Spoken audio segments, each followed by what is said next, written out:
Wel, fe enw fi Stori Phill Jones, a dwi'n dod o Gaernarfon, a dwi'n ganwr gwerin Cymraeg.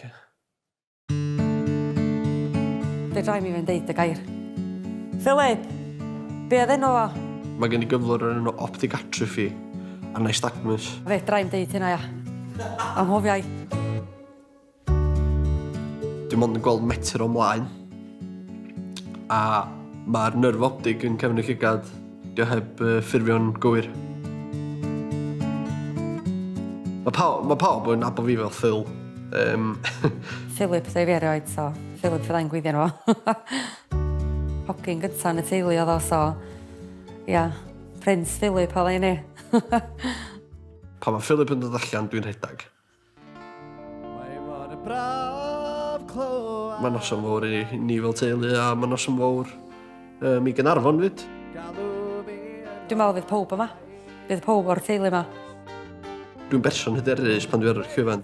Jyst gynna fo gyt oes i fel bod o'n am golwg i wneud be mae'n wneud. Dwi'n meddwl bod fi mwy nervous yn ista yn gwachod o. I ddweud y gwir. Mae Phil jyst yn Philip, ia. Brew babi mam dal i fod.